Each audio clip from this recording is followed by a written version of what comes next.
Ամփոփ տեղեկատվությամբ իրական լուրերը շարունակում է իր աշխատանքը Նոր Հայաստան հեռուստաընկերության եթերում տաղավարում կաշխատի Յուրա Վահանյանը, բարի ուշ երեկո։ Արցախում էներգետիկ ճգնաժամն էլ ավելի է խորանում հանգեցնելով օրական 4 ժամյա հոսանքազրկման, շրջափակման պայմաններում սննդի սրացող սղության պատճառով փակվել է 41 մանկապարտեզ, 56 նախադպրոցական խումբ, 20 երկարօրյա ուսումնական հաստատություն, շրջափակման 38 օրերի ամփոփ նկարագիր է Արցախի հանրային հեռուստաընկերության իմ գործընկերների մեկնաբանությամբ։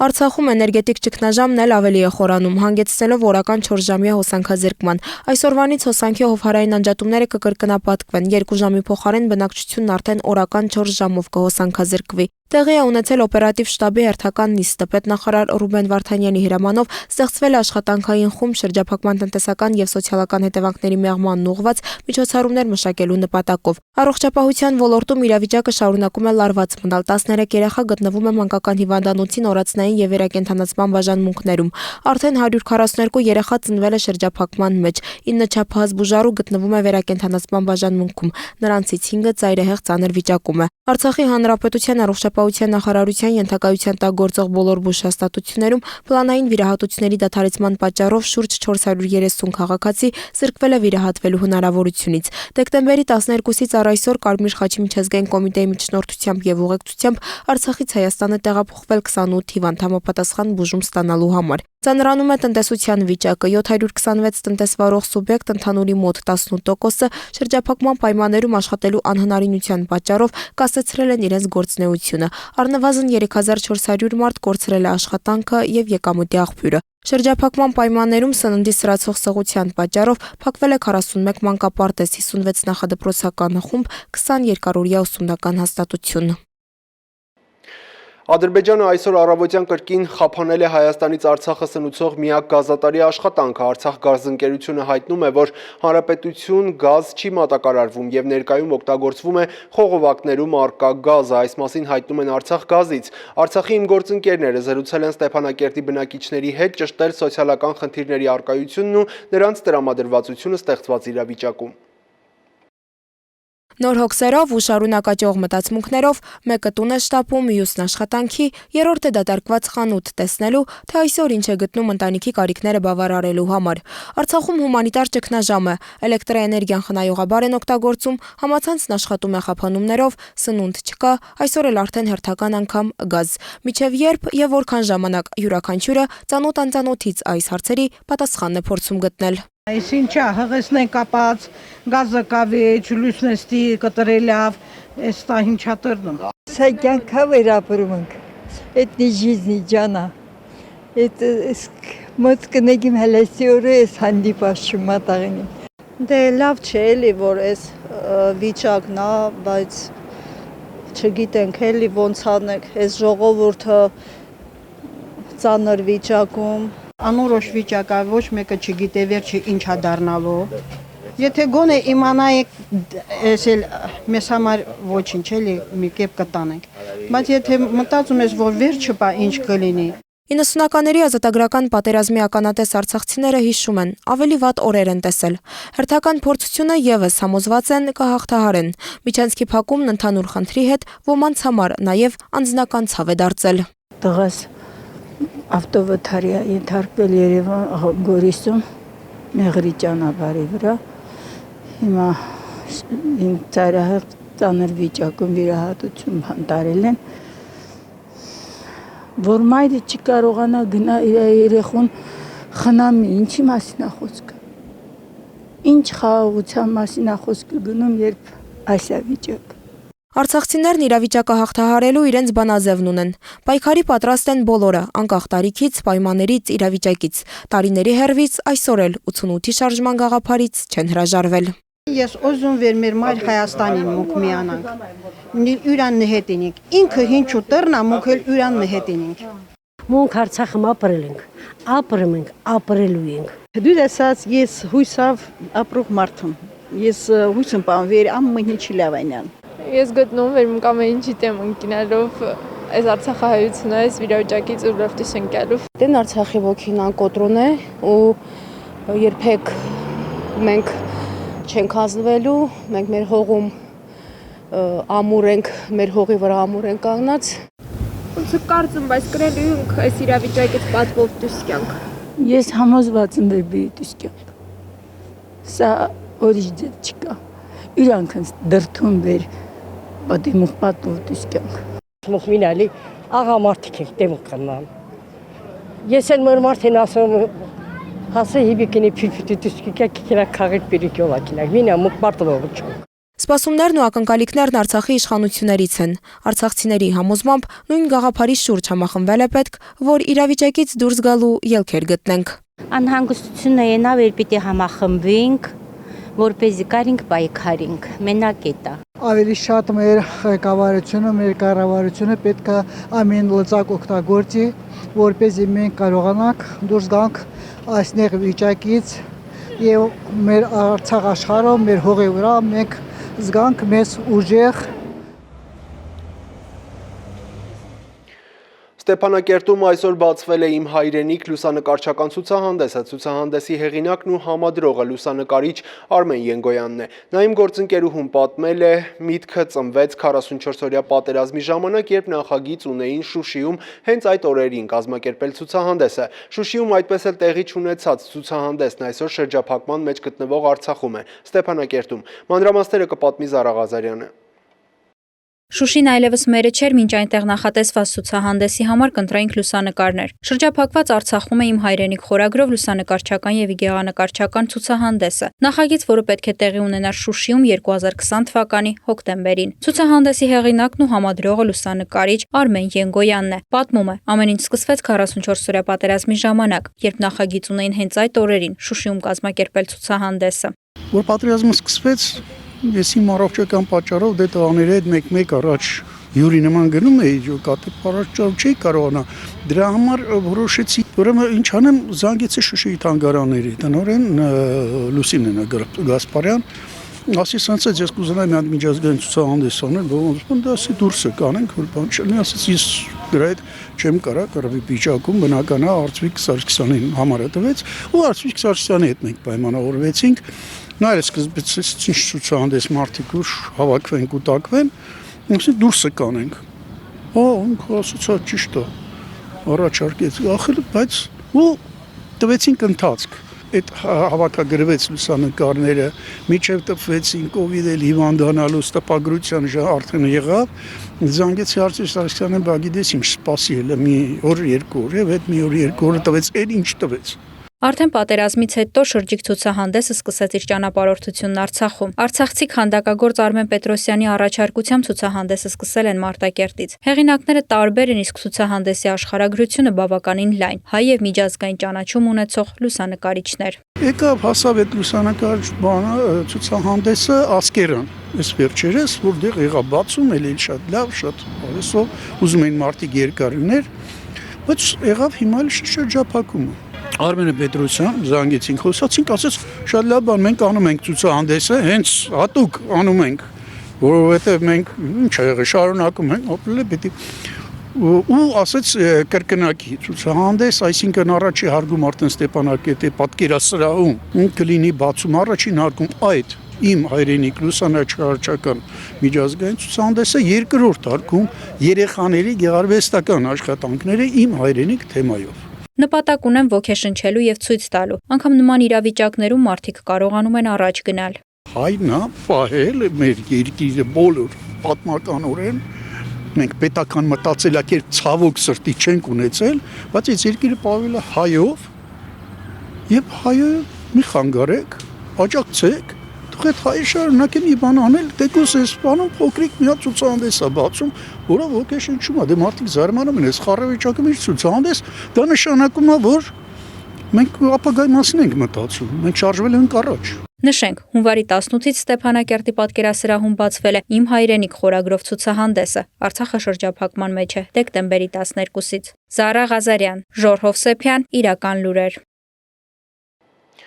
Հունվարի 18-ին տեղական ժամանակով ժամը 14:08 Հայաստանի արտակարգ իրավիճակների նախարարության սեյսմիկ պաշտպանության տարածքային ծառայության սեյսմոլոգիական ցանցի կողմից Իրանի Սալմաս քաղաքից 20 կիլոմետր հյուսիս-արևելք օջախի 10 կիլոմետր խորությամբ գրանցվել է 5.6 մագնիտուդով երկրաշարժ։ Էպիկենտրոնային գոտում ստորգետնյա ցնցման ուժգնությունը կազմել է 8 բալ, երկրաշարժը զգացվել է Սյունիքի և Վայոց ձորի մարզերում 3-ից 4 բալ, Արարատի, Արմավիրի մարզերում և Երևան քաղաքում 2-ից 3 բալ ուժգնությամբ։ Երկրաշարժը զգացվել է նաև Գեղարքունիքի մարզի Սեմյոնովկա և Ծովագյուղ գյուղերում 2-ից 3 բալ ուժգնությամբ։ Ցնցումները զգացվել են նաև Արցախում 2-ից 3 բալ ուժգնությամբ։ Վարչապետ Նիկոլ Փաշինյանն այսօր ընդունել է Կովկասում Կենտրոնական Ասիայում ՆԱՏՕ-ի գլխավոր քարտուղարի հատուկ ներկայացուցիչ Խավիեր Կոլոմինա Պիրիսին։ Կողմերը քննարկել են Հայաստան-ՆԱՏՕ համագործակցությանը, ինչպես նաև Հարավային Կովկասում տեղի ունեցող գործընթացներին վերաբերող հարցեր։ Վարչապետն անդրադարձել է Ադրբեջանի կողմից Լաչինի միջանցքի արգելափակման հետևանքով Լեռնային Ղարաբաղում ստեղծված հումանիտար իրավիճակին։ Նիկոլ Փաշինյանը շեշտել է, որ Ադրբեջանն իր սադրիչ քայլով հերթական անգամ խախտում է 2020 թվականի նոյեմբերի 9-ի եռակողմ հայտարարությունը և կարևորել միջազգային հանրության ուշադրությունն ու հասցեական արձագանքը տեղի ունեցողին։ ՆԱՏՕ-ի գլխավոր քարտուղարի հատուկ ներկայացուցիչը մտահոգություն է հայտնել Լաչինի միջանցքի արգելափակման հետևանքով ստեղծված իրավիճակի կապակցությամբ և կարևորել միջանցքի անխափան գործունեության ապահովումը։ Խավիեր Կոլոմինան հավելել է, որ ՆԱՏՕ-ն շահագրգիռ է տարածաշրջանում կայունության և խաղաղության ապահովմամբ և իր աջակցությունն է հայտնում այդ ուղղությամբ միջազգային գործընկերների կողմից ներդրվող ջանքերին։ Հանդիպմանը զրուցակիցները քննարկել են նաև երկուստեք հետաքրքրություն ներկայացնող այլ հարցեր։ Հունվարի 18-ին արտաքին գործերի նախարարի տեղակալ Վահե Գրիգորյանն ընդունել է Կովկասում և Կենտրոնական Ասիայում ՆԱՏՕ-ի գլխավոր քարտուղարի հատուկ ներկայացուցիչ Խավիեր Կոլոմինա Պիրիսին։ Կողմերը քննարկել են Հայաստան-ՆԱՏՕ համագործակցության օրակարգային հարցեր, ինչպես նաև միջազգային և տարածաշրջանային անվտանգությանը վերաբերող խնդիրները։ Նախարարի տեղակալը զրուցակցին է ներկայացրել Ադրբեջանի կողմից Լաչինի միջանցքի արգելափակման հետևանքով Լեռնային Ղարաբաղում օրեցօր վատ տարածող հումանիտար իրավիճակն ընդգծելով, որ Ադրբեջանն իր գործողություններով նպատակ է հետապնդում զտման ենթարկել Լեռնային Ղարաբաղի հայությանը։ Ավելի ուշ ազգային ժողով կառավարություն հարցուպատասխանի ընթացքում վարչապետ Նիկոլ Փաշինյանը պատասխանելով պատգամավորների հարցերին խոսել է նաև Լաչինի միջանցքի վերաբերյալ Ալիևի ակնկալիքներին, մեր պահվածքին այդ ուղղությամբ։ Ադրբեջանի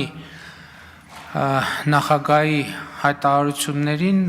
իմ վերջին ասուլիսի ընթացքում մանրամասն անդրադարձել եմ եւ այդ առումով ինչ կուզենայի լրացնել, որ կարծում եմ եւ նաեւ արտաքին գործերի նախարարն է վերադարձել աշխատանքային այցից, կարծում եմ, որ եւ մեր միջազգային շփումները ցույց են տալիս, որ միջազգային հանրության ընկալումը այս իրավիճակի նկատմամբ ավելանում է, մեծանում է եւ ես կարծում եմ, որ ընդհանրապես նաեւ այդ հայտարարությունները որոշակի պրովոկացիոն բնույթ ունեն, դրանք էսկալացիա ստեղծելու նպատակ ունեն եւ նաեւ այդ հայտարարություններին մեր ճիշտ արձագանքն է, որ պետք է տարածաշրջանում կայունության որոշակի գործոն հանդիսանա։ Մենք ըստ էության շատ հստակ ենք հայտարարում, որ Պրագայի պայմանավորվածությունների հիման վրա մենք պատրաստ ենք գնալ խաղաղության պայմանագրի ստորագրման եւ այն ինչ որ արձանագրվել եւ այդ հայտարարությունները ըստ էության հակասում են առաջին հերթին ձեռք բերված պայմանավորվածություններին։ Ընդհանրապես, երբ ես ասում եմ, որ միջազգային հանրության ընկալումը կարծես թե մեծանում է, ինչու, որովհետեւ մարդկանց համար ակնհայտ է դառնում, որ եւ Լաչինի միջանցքի մասով եւ այդ հայտարարությունները ուղիղ խախտում են Ադրբեջանի իսկ կողմից ստանձնած միջազգային պարտավորությունների։ Այսինքն, այս իրավիճակներն են, որ կարծում եմ պետք է այդ առումով մեծացնել միջազգային հանրության ընկալումը, իսկ տարածաշրջանում իրավիճակը կայուն պահելու լավագույն տարբերակը բանակցային եւ քաղաքական ճանապարհով լուծումների գնալն է եւ ինչպես մենք ստանձնել ենք մեր պատրաստակամությունը եւ պատասխանատվությունը, նույն կերպ մենք պատրաստ ենք նաեւ շարունակել եւ իմիջայլոց ակնհայտ է, որ Լաչինի միջանցքի եւ միջազգային հանրությունն էլ դա արձանագրում է, որ Լաչինի միջանցքի շրջափակումը եւ Ադրբեջանի ագրեսիվ հայտարարությունները խոչընդոտում են նոր խոչընդոտներ են ստեղծում խաղաղության գործընթացի համար, բայց հարց, իսկ ով է ասել, որ հենց դա չի Ադրբեջանի ուզածը, իսկ ով է ասել, որ հենց դա չի հեռահար նպատակը, որ նաև այդ կարգի սադրիչ հայտարարություններով ընդհանրապես եւ մեր հնարավոր ռեակցիաներն էլ օգտագործելով ամբողջությամբ վիժեցնել խաղաղության գործընթացը։ Դրա համար մենք մեր վերաբերմունքի բանաձևը, մեթոդը պետքա չփոխենք եւ ես կարծում եմ, որ ավելի եմ համոզվում այդ մեթոդի ճշմարտության մեջ, մեր արձագանքը այդ ամեն ինչին պետք է լինի ասիմետրիկ։ Որն է ասիմետրիկ արձագանքը, նախ ակտիվ միջազգային դիվանագիտությունը եւ երկրի ներսում ինստիտուցիոնալ կարողությունների, պետական ինստիտուտների ավելի հզորացումը, կայացումը, բարեփոխումների օրակարգից չշեղվելը, խաղաղության օրակարգից չշեղվելը եւ չհրաժարվելը։ Դա պետք է լինի մեր արձագանքը։ Հանրապետության նախագահ Վահագն Խաչատուրյանն Էստոնիա կատարած աշխատանքային այցի շրջանակում այցելել է Էստոնիայի խորհրդարան Ռիգի Կոգու եւ հանդիպում ունեցել խորհրդարանի նախագահ Յուրի Ռատասի հետ։ Հանդիպման ընթացքում նախագահ Խաչատուրյանը անդրադարձել է տարածաշրջանային առկա զարգացումներին եւ հիմնախնդիրներին, մասնավորապես Լաչինի միջանցքի շրջափակման հետևանքով առաջացած հումանիտար ճգնաժամի վտանգներին։ Էստոնիայի խորհրդարանի խոսնակ Ռատասն անթույլատրելի է որակել հումանիտար աղետի սպառնալիքը եւ շեշտել, որ Լաչինի մարդասիրական միջանցքը եւ ընդհանրապես որևէ հումանիտար միջանցք չի կարող շրջափակված մնալ եւ վտանգել հազարավոր մարդկանց կյանքն ու առողջությունը։ Ռիգի Կոգուի նախագահն անդրադարձել է նաեւ Շուշի կատարած իր այցելությանը եւ նշել, որ նպատակ է ունեցել զուտ տեղում ծանոթանալ ընդհանուր իրավիճակին։ Նա նշել է, Էստոնիան իր հնարավորությունների սահմաններում պատրաստ է նպաստել Հարավային Կովկասում խաղաղության հաստատման օրակարգին։ Հանդիպման ընթացքում անդրադարձ է կատարվել հայ-էստոնական համագործակցության ներուժի եւ հնարավորությունների կյանքի կոչմանը, թվայնացման, բարձր տեխնոլոգիաների եւ սահմանային անվտանգության համակարգերի ներդրման ոլորտներում։ Վահագն Խաչատուրյանը եւ Յուրի Ռատասն առանձնահատուկ կարևորել են երկու երկրների խորհրդարանների փոխգործակցությունն ու խորհրդարանական դիվանագիտության զարգացումը։ Հունվարի 17-ին Վիեննա կատարած աշխատանքային այցի շրջանակում Հայաստանի արտաքին գործերի նախարար Արարատ Միրզոյանը հանդես է եկել ելույթով Հայաստանի նախաձեռնած ԵԱՀԿ մշտական խորհրդի հատուկ նիստին, որում մասնավորապես ասել է. Mr. Chairperson, Պարոն նախագահ, վստահեցնում եմ, որ Հայաստանը կաջակցի ձեր բոլոր ջանքերին, որոնք կնպաստեն ԵԱՀԿ տարածքում ապրող մարդկանց համար ավելի ապահով եւ անվտանգ միջավայրի ստեղծմանը։ Ցանկանում եմ նաեւ շնորհակալություն հայտնել ձեզ, պարոն նախագահ, ինձ հնարավորություն ընձեռելու համար խոսելու մեր տարածաշրջանում տիրող իրավիճակի եւ մասնավորապես Լաչինի միջանցքի շրջափակման մասին։ Ցավոք, 2020 թվականի Լեռնային Ղարաբաղի դեմ Ադրբեջանի սանձազերծած պատերազմի եւ դրան հաջորդած Հայաստանի ինքնիշխան տարածքի նկատմամբ Ադրբեջանի ագրեսիայի եւ օկուպացիայի հետևանքով առաջացած անվտանգային ճգնաժամն ու մարտահրավերները սպառնում են Հայաստանի ժողովրդավարությանը, խաթարելով Հայաստանի կառավարության ջանքերը, ուղղված Հարավային Կովկասում խաղաղության, կայունության եւ անվտանգության հաստատմանը։ 44-օրյա պատերազմն ուղեկցվել է պատերազմական հանցագործություններով եւ միջազգային մարդասիրական իրավունքի համատարած խախտումներով, քաղաքացիական բնակչության եւ ենթակառուցվածքների թիրախավորմամբ, մշակութային ժառանգության ոչնչացմամբ, որոնք պատշաճ կերպով հետաքննված չեն եւ ոչ ոք պատասխանատվության չի ենթարկվել։ Տասնամյակների ընթացքում ԵԱՀԿ-ն մի շարք գործիքներ կամ գործիքակազմ մշակել, որոնք ուղղված են հակամարտությունների վաղ նախազգուշացմանը եւ կանխարգելմանը։ Ցավոք, մենք պետք է ընդունենք, որ ԵԱՀԿ-ն չկարողացավ արդյունավետ եւ ժամանակին կիրառել այս գործիքակազմը։ 2022 թվականի դեկտեմբերի 12-ին մի խումբ ադրբեջանցիներ իրենց պնդմամբ իբր բնապահպան ակտիվիստներ փակեցին Լաչինի միջանցքը, Լեռնային Ղարաբաղը Հայաստանի եւ մնացած աշխարհի հետ կապող միակ կյանքի ճանապարհը։ Այդպիսով փաստացի մեկուսացնելով Լեռնային Ղարաբաղի 120,000 բնակիչներին, որոնցից 30,000-ը երեխաներ են։ Ավելի քան 1000 մարդ, այդ թվում 270 երեխա, չեն կարողանում տուն Լեռնային Ղարաբաղ վերադառնալ։ Ի սկզբանե ակնհայտ էր, որ այս շրջափակումը նախապես ծրագրված գործողություն է, որն ուղղորդվում եւ ֆինանսավորվում է ադրբեջանական իշխանությունների կողմից, օգտագործելով այսպես կոչված էկոակտիվիստների քողարկումը։ Ադրբեջանի այս գործողությունները նոյեմբերի 9-ի Եռակողմ հայտարարության 6-րդ կետի բացահայտ խախտում են հանդիսանում, որտեղ հստակ նշվում է, որ Լաչինի Միջանցքը մնում է Ռուսաստանի Դաշնության խաղաղապահ զորակազմի վերահսկողության ներքո։ Ադրբեջանի Հանրապետությունը երաշխավորում է Լաչինի միջանցքով քաղաքացիների, տրանսպորտային միջոցների եւ բեռների երկու ուղղություններով տեղաշարժի անվտանգությունը։ Արդեն 1 ամսից ավելի է, ինչ Լեռնային Ղարաբաղի ժողովուրդը գտնվում է փաստացի շրջափակման մեջ։ Լեռնային Ղարաբաղ սննդի, բժշկական եւ էլեկտրաէներգիայի մատակարարումները գրեթե ամբողջությամբ դադարեցվել են։ Նախկինում ամեն օր Հայաստանից Լեռնային Ղարաբաղ են ներկրվել շուրջ 400 տոննա առաջին անհրաժեշտության ապրանքներ, այժմ շուրջ 5 շաբաթ շրջափակումից հետո բոլոր առաջին անհրաժեշտության ապրանքների խիստ կարիք կա։ Ավելին, ցրտաշունչ ձմեռային պայմաններում 3 օրով գազամատակարարման կանխամտածված ընդհատումը, դրան հաջորդած Լեռնային Ղարաբաղի ողջ տարածքում էլեկտրականության եւ հեռահաղորդակցության գծերի շարունակական խափանումները Ադրբեջանի իշխանությունների նախապես ծրագրված գործողությունների եւս մեկ վկայություն է։ Մարդասիրական ճգնաժամն օրեցօր սրվում է եւ պահանջում միջազգային հանրության անհապաղ եւ հասցեական միջամտություն։ Մենք չենք կարող մի կողմ քաշվել եւ հետեւել, թե ինչպես են մարդիկ դանդաղորեն սովամահ լինում, քաղաքական խաղերի եւ գուցե աշխարհաքաղաքական հաշվարկների պատճառով։ Գործելու ժամանակը հիմա է։ Լեռնային Ղարաբաղի շրջափակումն առանձին դրվագ չէ եւ պետք է դիտարկվի որպես կյանքի համար անտանելի պայմաններ ստեղծելու միջոցով Լեռնային Ղարաբաղի ժողովրդի էթնիկ զտմանն ուղղված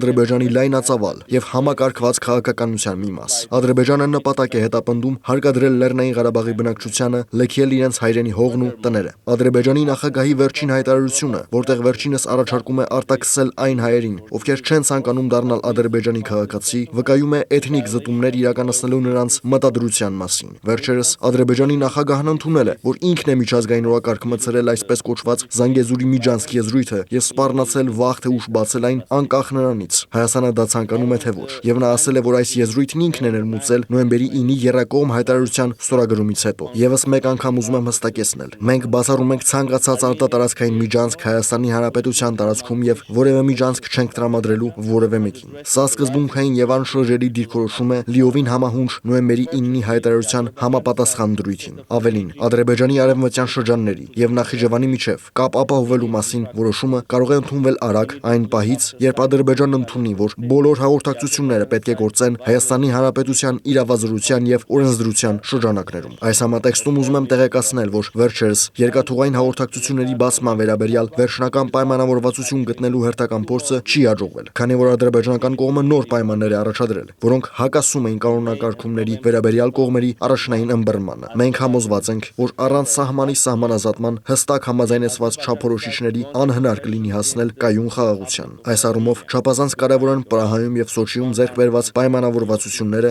մասնավորապես Ալմատայի հռչակագրին եւ դրան հաջորդող արձանագրություններին հղում կատարելը։ Սակայն իր հետագա մեկնաբանություններում Ադրբեջանի նախագահը, պնդելով, որ Հայաստանը այդպիսով ճանաչել է Ադրբեջանի տարածքային ամբողջականությունը, այդպես էլ չհաստատեց Հայաստանի տարածքային ամբողջականության ճանաչումը։ Ադրբեջանը խոչընդոտում է հանձնաժողովների աշխատանքը։ 2022 թվականի սեպտեմբերի 13-ին Ադրբեջանի զինված ուժերը ձեռնարկեցին չհիմնավորված եւ չարթարացված լայնածավալ ռազմական հարձակում Հայաստանի Հանրապետության հարավային եւ հարավ-արևելյան ուղղություններով, ինչը հանգեցրեց Հայաստանի ինքնիշխան տարածքի այլ հատվածների օկուպացմանը։ Հայաստանը նաեւ խիստ մտահոգված է 2020 թվականի պատերազմից հետո Ադրբեջանի վերահսկողության տակ անցած տարածքներում հայկական մշակութային ժառանգության վիճակով։ ՅՈՒՆԵՍԿՕ-ի փաստահավաք առաքելության գործուղումը Լեռնային Ղարաբաղ եւ հարակից տարածքներ, որի շուրջ քննարկումները շարունակվում են 2020 թվականի նոյեմբերից, դեռևս մերժվում է Ադրբեջանի կողմից։ Կարծում ենք, որ ԵԱՀԿ-ն կարող է իր կառույցների ներգրավվածության միջոցով կարևոր դեր խաղալ ոչ միայն խաղաղության հասնելու, այլև այն պահպանելու գործում։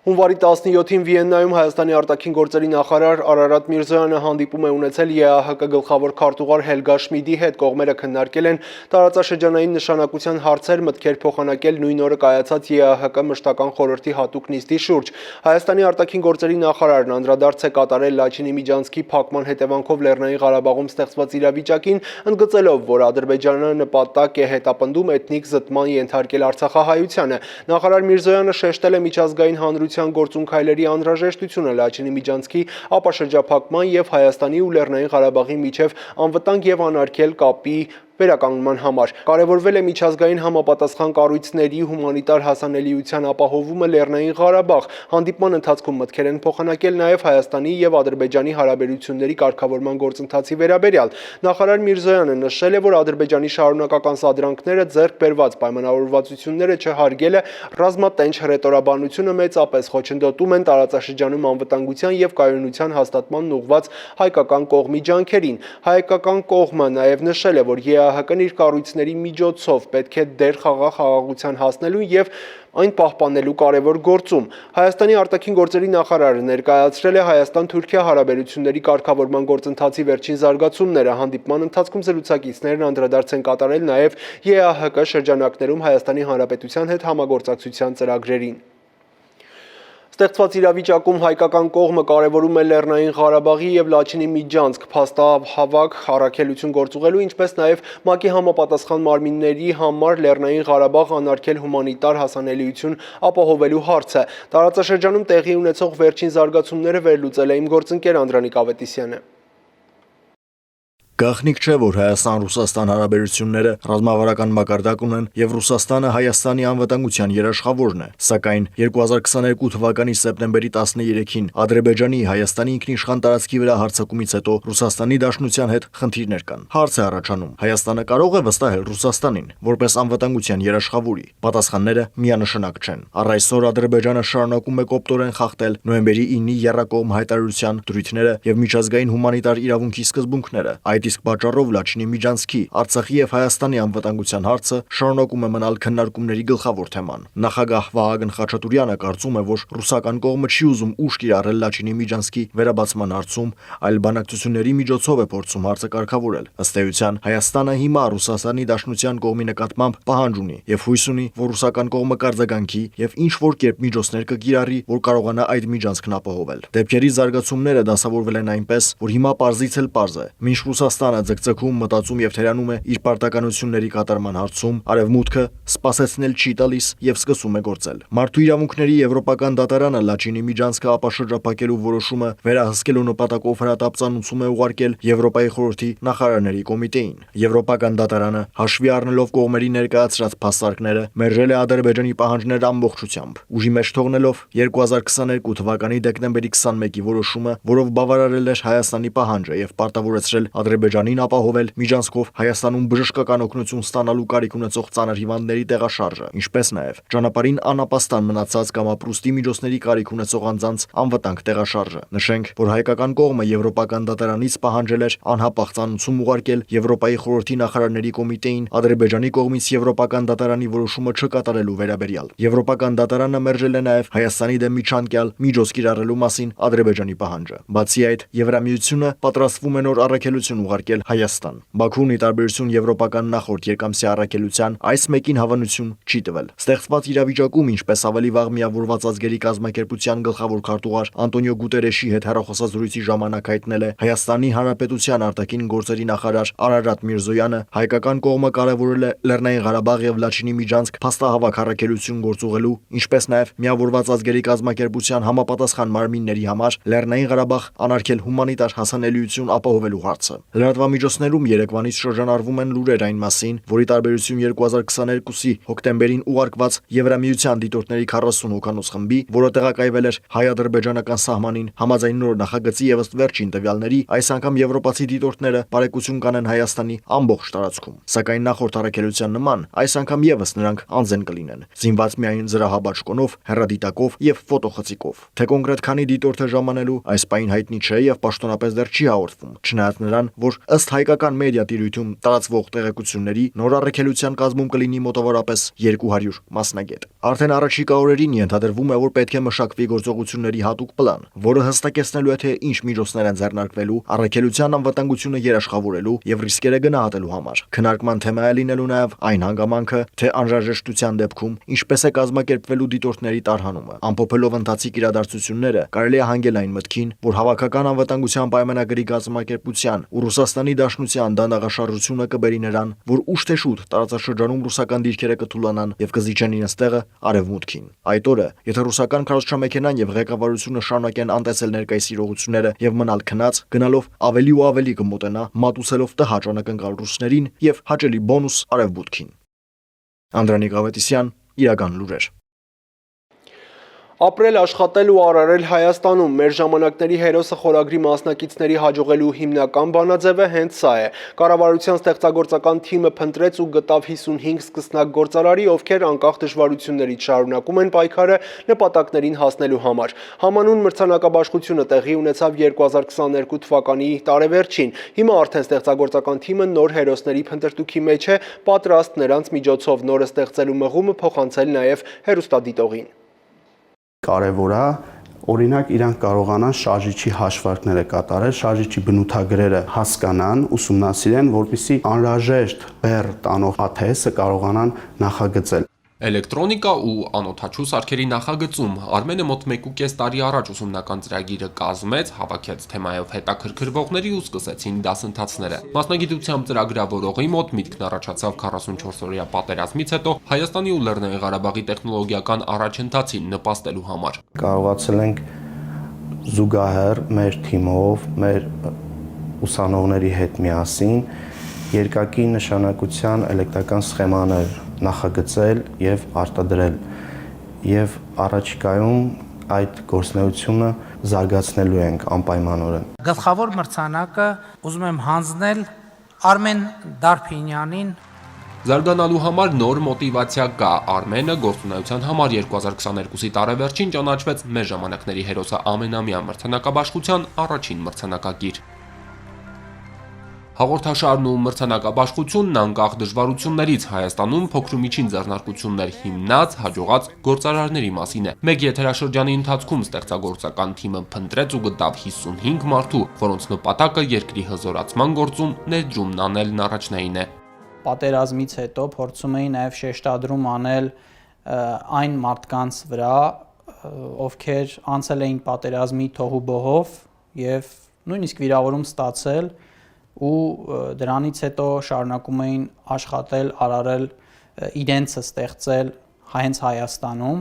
Հաղորդման հերոսները ոչ միայն փորձում են ապահովել սեփական բարեկեցություն, այլև ստեղծում են աշխատատեղեր, վճարում հարկեր ու ամուր թիկունք դառնում սահմանին։ Մեր ժամանակների հերոսը մրցանակաբաշխությունը կառավարության շնորհակալությունն է նրանց ու աջակցություն կայանալու, ընդլայնվելու ու զարգանալու համար։ Մեր ուշադրությունը փորձում ենք պահել հատկապես հեռավոր մարզերում աշխատող, արարող մարդկանց վրա, որպեսզի իրենք շարունակեն մնալ եւ աշխատել հենց իրենց համայնքում։ Մեր ժամանակների հերոսները սեփական փորձով են մյուսներին ցույց տալիս հաջողվելու ճանապարհը։ Այստեղ չկա որևէ կախարդական բանաձև, բաղադրատոմս, նույնիսկ նոր հեծանիվ հորինելու կարիք չկա, ճիշտ Արմենի պես։ Ամենակարևորը վերցնել ու սկսել, թեկուզ ամենափոքր բանից սկսել ու հավատալ։ Անընդմեջ ամենօրյա աշխատանքով ցանկացած մարդ կհասնի իր նպատակներին։ Մեր ժամանակների հերոսի հերթական եթերաշրջանի մեկնարկը հանրային հեռուստաընկերության եթերում հունվարի 14-ից է։ Պատմություններն ու հերոսներին կարելի է գտնել սոցիալական ցանցերի համանուն էջերում։ Կալանավորվել են Արարատ Միրզոյանի նկատմամբ բռնություն, վարչապետի կեցավայրից հափշտակություն կատարած անձինք, մանրամասնում են ազգային անվտանգության ծառայությունից։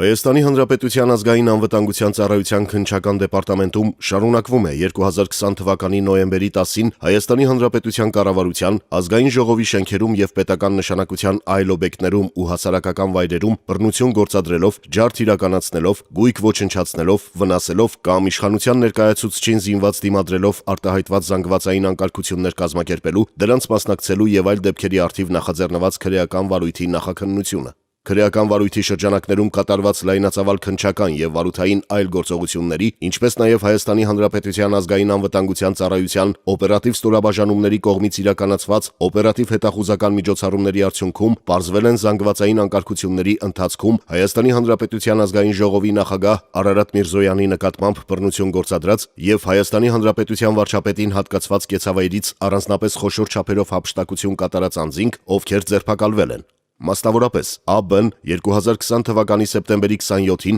Ադրբեջանի Հանրապետության կողմից Արցախի Հանրապետության դեմ սանձազերծված պատերազմի եւ դրանով պայմանավորված նույն օրը Հայաստանի Հանրապետությունում եւ Արցախի Հանրապետությունում հայտարարված ռազմական դրության պայմաններում 2020 թվականի նոյեմբերի 10-ին պատերազմը դադարեցնելու մասին Հայաստանի Հանրապետության, Ռուսաստանի Դաշնության եւ Ադրբեջանի Հանրապետության միջև ձեռք բերված համաձայնության վերաբերյալ հայտարարությունը զանգվածային լրատվության միջոցներում հրապարակվելուց հետո համացանցի միջոցով տեղեկանալով, որ մայրաքաղաք Երևանում գտնվող Հայաստանի Հանրապետության կառավարության, ազգային ժողովի վարչական շենքերի, դրանց ներսում եւ Հայաստանի Հանրապետության վարչապետին հատկացված կեցավայրի մոտ կատարվում են զանգվածային անկարգություններ, դրանց մասնակցելու նպատակով նույն օրը ժամը 3-ի սահմաններում գնացել է Երևան քաղաքի Ձորափի 74 հասցեում գտնվող Հայաստանի Հանրապետության կառավարական կեցավայրի մոտ եւ միացել այնտեղ հավաքված ամբոխին։ Այնուհետև ԱԲ-ն խախտելով բնակարան հանդիսացող Հայաստանի Հանրապետության կառավարական կեցավայրի անձեռնմխելիությունը, անտեսելով հատուկ պահպանվող օբյեկտի պահպանության ռեժիմը, չընթարկվելով նշված վայրում ծառայություն իրականացնող Հայաստանի Հանրապետության պետական պահպանության ծառայության աշխատակիցների օրինական պահանջին,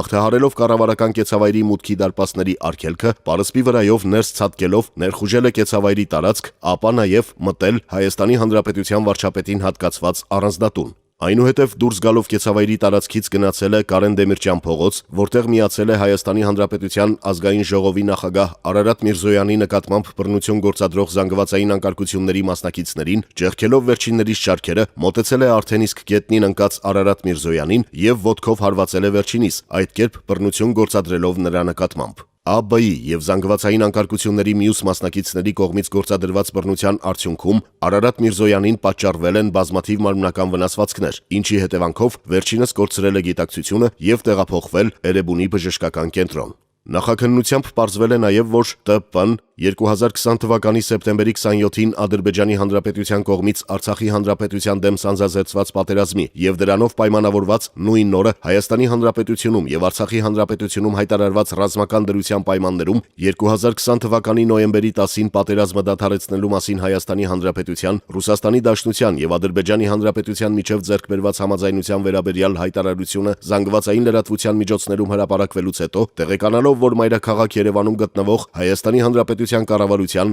ազգային ժողովի վարչական շենքերի, դրանց ներսում եւ Հայաստանի Հանրապետության վարչապետին հատկացված կեցավայրի մոտ կատարվում են զանգվածային անկարգություններ, 2020 թվականի նոյեմբերի 10-ին ժամը 3-ի սահմաններում գնացել է Երևան քաղաքի Ձորափի 74 հասցեում գտնվող Հայաստանի Հանրապետության կառավարական կեցավայրի մոտ եւ միացել այնտեղ հավաքված զանգվածային անկարգությունների մասնակիցներին։ Այնուհետև ՏՊ-ն, օգտվելով զանգվածային անկարգությունների մասնակիցների հանցավոր գործողությունների արդյունքում առաջացած իրադրությունից, ուրիշի գույքի բացահայտ հափշտակություն կատարելու դիտավորությամբ, անտեսելով հատուկ պահպանվող օբյեկտի պահպանության ռեժիմը, հաղթահարելով կառավարական կեցավայրի մուտքի դարպասների արգելքը, պարսպի վրայով ներս ցատկելով ապօրինի մուտք է գործել կեցավայրի տարածք, որից հետո նույն եղանակով, ինչպես նաև արդեն իսկ բացված դարպասով, կեցավայրի տարածք ներս մտած անձանց հետ քայլել է դեպի Հայաստանի Հանրապետության վարչապետին հատկացված առանձնատուն։ Վերոգրյալից հետո ՏՊ-ն նույն դիտավորությամբ ապօրինի մուտք է գործել բնակարան հանդիսացող Հայաստանի Հանրապետության վարչապետ Նիկոլ Փաշինյանին հատկացված առանձնատուն, որից հետո զանգվածային անկարգության մի շարք մասնակիցների հետ ներս է մտել առանձնատան երկրորդ հարկում գտնվող ննջասենյակ, որտեղ հաստատապես գիտակցելով իր գործողությունների բացահայտ բնույթը եւ ներկաների կողմից դրա հանցավորությունը գիտակցելու հանգամանքը, անտեսելով դրանք, ննջասենյակում գտնվող պահարանից բացահայտ հափշտակել է Հայաստանի Հանրապետության վարչապետի կնոջը Աննա Հակոբյանին պատկանող առանձնապես խոշոր չափերով 3 միլիոն 920 հազար ՀՀ դրամ արժողությամբ տարբեր տեսակի ոսկյազարդերը, այդ թվում զարդատուփի մեջ գտնված ոսկյա ժամացույցը, շղթաները, կախազարդը եւ ապարանջանը։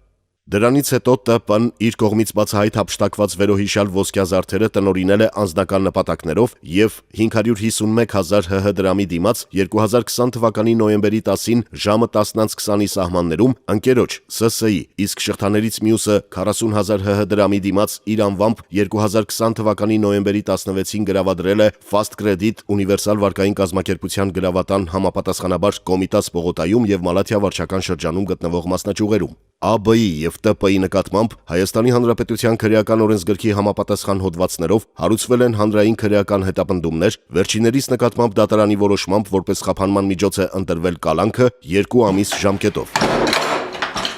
Քրեական վարույթով շարունակվում են ձեռնարկվել ծավալուն եւ տարաբնույթ օպերատիվ հետախուզական եւ քննչական ու վարութային այլ գործողություններ, կատարված հանցագործությունների ամբողջական պատկերի բացահայտման, դեպքերի հետ առնչություն ունեցած այլ անձանց ինքնությունները պարզելու, նրանց նկատմամբ հանրային քրեական հետապնդումներ հարուցելու եւ արդյունքում քրեական պատասխանատվության անխուսափելիության սկզբունքներն արդյունավետ կենսագործելու ուղղությամբ։ Ծանուցում հանցագործության համար մեղադրվողը համարվում է անմեղ, քանի դեռ նրա մեղավորությունն ապացուցված չէ Հայաստանի Հանրապետության քրեական դատավարության օրենսգրքով սահմանված կարգով, դատարանի օրինական ուժի մեջ մտած դատավճռով։ Շուտով մայրաքաղաք Երևանի փողոցներում կերթևեկի 15 նոր տրոլեյբուս, մասնագիտական պարապմունքները սկսված են, իսկ նախապատրաստական աշխատանքները ընթացքի մեջ։ Մանրամասնում են քաղաքապետարանից։ Հունվարին Երևան կհասնի 15 նոր տրոլեյբուս։ Երևանի քաղաքապետարանը համայնքային միջոցներով կհամալրի քաղաքի վերկետնյա էլեկտրատրանսպորտի շարժակազմը։ Մինչ այդ տեխնիկական սպասարկման անձնակազմը ծանոթանում են նոր տրոլեյբուսների շահագործման նրբություններին։ Սա սպասված եւ խիստ անհրաժեշտ քայլ էր Յուտոնգ ընկերության ներկայացուցիչների հետ միասին մենք հիմիկվանից արդեն սկսել ենք դասընթացներ։ Այս պահին ունենք 41 շահագործվող տրոլեյբուս։ Տրոլեյբուսները բոլորը իրենց շահագործման ժամկետները վաղուց սպառել են։ 然后第二的话是包括这个所有的新能源部件的一个培训。然后第三块的话是这个 Առաջիկայում դասընթացներ կկազմակերպվեն նաև վարորդների համար։ Ի դեպ, համայնքային կազմակերպությունում այսօր վարորդների թափուր հաստիքներ կան։ Заранее все подготовим и для предварительного обучения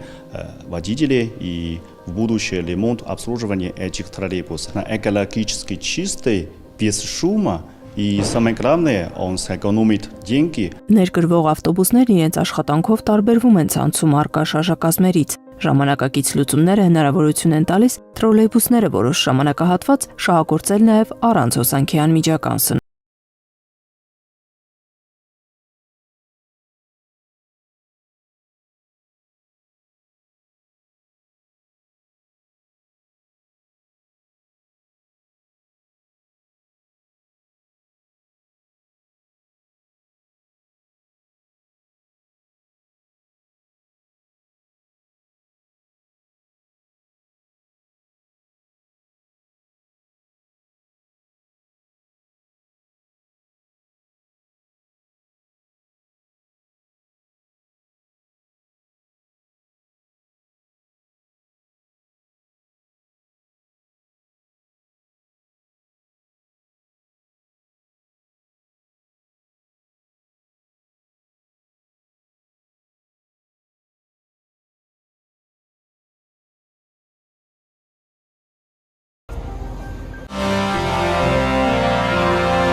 Շարունակում ենք թողարկումը միջազգային լրահոսով ՄԱԿ-ի տվյալներով Ուկրաինայում պատերազմի սկզբից ի վեր ավելի քան 7000 խաղաղ բնակիչ է զոհվել։ Իրականում այդ թիվն ավելի մեծ է, Ռուսաստանը թիրախավորում է քաղաքացիական ենթակառուցվածքները ու հերքում այդ փաստը, սակայն ուկրաինացիներին վախեցնելու Կրեմլի քաղաքականությունը տալիս է հակառակ ազդեցություն։ Մոսկվայում Կիևսկի երկաթուղային կայարանից ոչ հեռու գտնվող Լեսիա Ուկրաինկայի հուշարձանի մոտ հան պատրաստից մի հուշահամալիր է հայտնվել։ Ի հիշատակ ուկրաինական դնեպր քաղաքի դեմ ռուս զինվորականների կողմից հրթիռային հարձակման զոհերի։ Հուշարձանի ստորին մասում պատկերված է Դնեպրում ավերված 9 հարկանի շենքի լուսանկարը։ Այստեղ մարդիկ տեղադրել են ծաղիկներ եւ խաղալիքներ։ Իսկ թե որքան է այս ինքնաշեն հուշարձանը գոյատևել Ռուսաստանի մայրաքաղաքում, աղբյուրները չեն նշում։ Հիշեցնենք, որ 40 մարդ զոհվեց այս շենքում, երբ նրան հարվածեց ռուսական ուժերի կողմից արձակված մի հրթիռ։ Ուկրաինայի զինված ուժերի տվյալներով Ռուսաստանը օգտագործել է Խ-22 հրթիռը, որը նախատեսված է թշնամու նավերը ոչնչացնելու համար։ Ամբողջությամբ ավերվել է ավելի քան 200 բնակարան։ Իսկ Ռուսաստանի Դաշնության պաշտպանության նախարարությունը հայտարարում է, որ հարված է հասցվել Ուկրաինայի ռազմական հրամանատարության եւ կառավարման համակարգին։ Պուտինի մամուլի քարտուղար Դմիտրի Պեսկովն էլ պնդում է, որ ռուս զինվորականները չեն հարվածում բնակելի շենքերին կամ սոցիալական ենթակառուցվածքներին։ Անցած ամռան ընթացքում ռուսները նմանատիպ մի հրթիռով խոցել էին Կրեմենչուգի առևտրի կենտրոնը, ինչի հետևանքով զոհվել կամ անհետ կորել էր ավելի քան 20 մարդ, տասնյակ մարդիկ վիրավորվել էին։ Ռուսական բանակը պարբերաբար է զանգվածային հրթիռային հարվածներ հասցնում ուկրաինական քաղաքների սոցիալական ենթակառուցվածքներին, քաղաքացիական բնակչությանը զրկելով ջեռուցումից, էլեկտրականությունից, հաղորդակցությունից եւ ջրից։ Դմիտրի Պեսկովի բոլոր հայտարարությունները, ինչպես նաև Կրեմլի մյուս քարոզիչների խոսքերը ուղղված են իհարկե ներքին լսարանին։ Այս մասին է ասում Սախարովի կենտրոնի տնօրեն Սերգեյ Լուկաշևսկին։ Կրեմլի պաշտոնական ներկայացուցչի հայտարարությունները ամբողջությամբ սուտ են, ասել է Սերգեյ Լուկաշևսկին Ամերիկայի ձայնին, հիշեցնելով Ուկրաինայի ենթակառուցվածքների դեմ ռուսական ուժերի կողմից իրականացված նախորդ գրոհները։ Նույնիսկ բնակելի շենքին հարվածելու փաստը չի փոխել ռուս հասարակության մեջ բաժանվածությունը։ Այս մասին է խոսում սոցցանցերի արձագանքը, որտեղ առկա կարեկցանքի դրսևորումների հետ միաժամանակ առկա են բացահայտ չարամիտ եւ գոռոզ բնույթի մեկնաբանություններ։ Սակայն Սերգեյ Լուկաշևսկին ասում է, որ ճիշտ չէր լինի եզրակացություններ կատարել հիմնվելով սոցիալական ցանցերում հրապարակումների վրա։ Նրա խոսքով այժմ ավելի ու ավելի շատ ապացույցներ կան, որ մեկնաբանությունների գրեթե 3/4-ը պատկանում է մարդկանց շեղելու համար հատուկ ստեղծված հաշվեհամարների կողմից։ Դմիտրի Պեսկովի ցանկացած հայտարարություն նախատեսված է տեղական օգտատիրոջ համար, ասում է Եժեդնևնի ժուրնալի գլխավոր խմբագիր Ալեքսանդր Ռիկլինը։ Նրա կարծիքով մամուլի քարտուղարը գիտի ողջ ճշմարտությունը, ինչպես նա Ամերիկայի ձայնին է ասում, Պեսկովի ցինիկ մեկնաբանությունները կատարյալ անհարգալից վերաբերմունք են ոչ միայն սեփական բնակչության, այլ նաև ամբողջ համաշխարհային հանրության նկատմամբ։ Այդ պատճառով էլ Կրեմլի խոսնակին այլևս ոչ ոք լրջորեն չի լսում, ասում է նա։ Հասկանալի է, որ Ռուսաստանի Դաշնությունից դուրս ոչ ոք վաղուց չի հավատում նման անհեթեթություններին, ասում է Ալեքսանդր Ռիկլինը։ Շուտով կլրանա պատերազմի առաջին տարին, սակայն Կրեմլի ծաղրածուն առանց վարանելու ասում է, որ ռուս զինվորականները չեն հարվածում խաղաղ թիրախներին, բա ուր են հարվածում, նայեք Մարիուպոլի, Խարկովի, Բուչայի լուսանկարներին։ Ռուսաստանը միտումնավոր եւ միանգամայն մտածված կերպով է հարվածում բնակելի հատվածներին, ասում է նա։ Սա ռազմավարություն է եւ ոչ պատահական ռազմավարություն համոզված է լրագրողը։ Ռուսաստանի իշխանությունները ցանկանում են վախեցնել խաղաղ բնակչությանը եւ կարծում են, որ այդ կերպ կարող են կոտրել ուկրաինացի ժողովրդի ոգին, բայց դրանից ոչինչ չի ստացվում ու չի էլ ստացվելու։ Ինչպես վերլուծաբաններն են ասում, տեղի ունենում ճիշտ հակառակը, ինչպես խաղաղ բնակչության դեմ բոլոր բռնաճնշումների դեպքում։ Արամ Վանեցյան, Ամերիկայի ձայն, Վաշինգտոն։ Թողարկման այս հատվածում միջազգային գլխագրերն առավել մանրամասն կներկայացնի իմ գործընկեր Լուսինե Ղարսյանը։ Ողջույն Լուսինե։ Ողջույն, շնորհակալ եմ։ Հայաստանը պետք է դադարեցնի բնական պաշարների ապօրինի շահագործումը։ Այս հայտարարության հեղինակը Ադրբեջանի նախագահ Իլհամ Ալիևն է Դավոսում Լիտվայի նախագահ Գիտանաս Նաուսեդայի հետ հանդիպման ժամանակ։ Ադրբեջանի նախագահը շարունակում է միջազգային կազմակերպություններին եւ հանրությանը հավաստիացնել, որ Հայաստանը շահարկում է Լաչինի ճանապարհի իրադարձությունները միջազգային հանրությանը մոլորեցնելու նպատակով եւ կեղծ տվյալների հիման վրա պնդում է, թե իբր ճանապարհը փակ է։ Ալիևը նշել է, որ ճանապարհը բաց է խաղաղ բնակչության եւ քաղաքացիական բեռների անցման համար եւ ապահովում է մարդասիրական բեռների ազատ տեղաշարժը Կարմիր խաչի միջազգային կազմակերպության միջոցով։ Նա նաեւ հավելել է, որ ըստ իրենց տվյալների հայկական կողմն արդեն 2 տարուց ավելի է, ինչ օգտագործում է Լաչինի ճանապարհը ականներ, զինամթերք եւ անձնակազմ տեղափոխելու համար։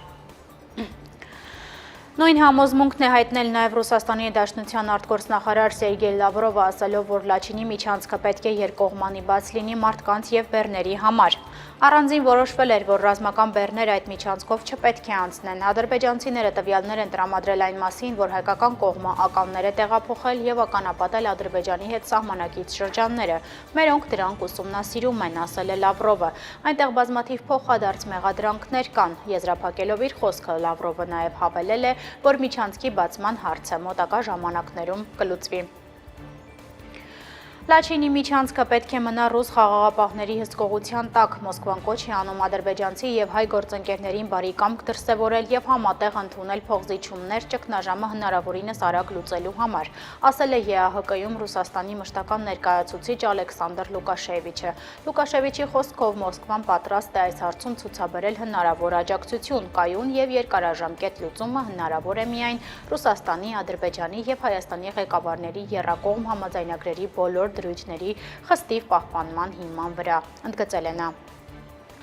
Twitter-ի իր միկրոբլոգում Հայաստանում եւ Վրաստանում Դանիայի դեսպան Անտովտ Սորենսենը գրառում է արել, որը վերաբերում է Լաչինի միջանցքում կատարվող իրադարձություններին։ Մեջ բերում եմ գրառումից։ Եվրամիությունը մտահոգված է Լաչինի միջանցքում տարածաշրջանային զարգացումներով եւ կրկնում է Ադրբեջանին ուղղված իր կոչը ամբողջությամբ վերականգնել ազատ տեղաշարժը։ Այս ամենի պատճառով ստեղծվում է լարվածություն, որը հակասում է վստահության ամրապնդմանն ուղղված այդքան անհրաժեշտ ջանքերին։ Մեջբերման ավարտը։ Ինչպես արդեն 3 տեղեկացրել էինք, Իրանի արտգործնախարար Հոսեյն Ամիր Աբդոլլահյանը մեկնել էր Անկարա հանդիպելու տեղի բարձրաստիճան պաշտոնյաների հետ։ Աբդոլլահյանն ու Էրդողանը քննարկել են այնպիսի հարցեր, ինչպիսիք են երկկողմ հարաբերությունները, Սիրիայում ահաբեկչությունը եւ Կովկասում տիրող իրավիճակը։ Անկարա կատարած այցի ընթացքում Ամիր Աբդոլլահյանը նաեւ առանձին հանդիպում է ունեցել Չավուշօղլուի հետ։ Վերջինս նշել է, որ Կովկասում կայունության հաստատումը կարևոր է բոլորի համար։ Հանդիպման ավարտին կողմերը կարևորել են 3+3 Թուրքիա, Ադրբեջան, Իրան ձևաչափով հանդիպումների անցկացումը։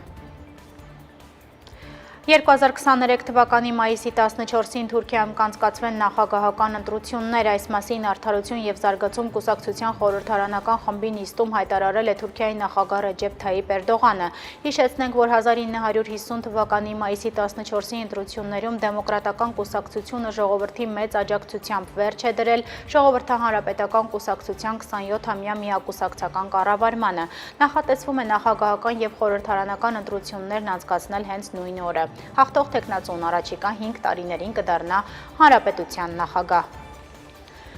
Միջազգային նորություններն այսքանն են, Յուրա, շնորհակալ եմ։ Ես եմ շնորհակալ։ Եվ օրվա վերջում եղանակային կանխատեսումների մասին հունվարի 19-ից 23-ը սպասվում է առանց տեղումների եղանակ, օդի ջերմաստիճանը հանրապետությունում աստիճանաբար կնվազի 6-ից 8 նիշով։ Ամփոփ տեղեկատվությամբ եթերում իրական լուրերներ, հաջողություն։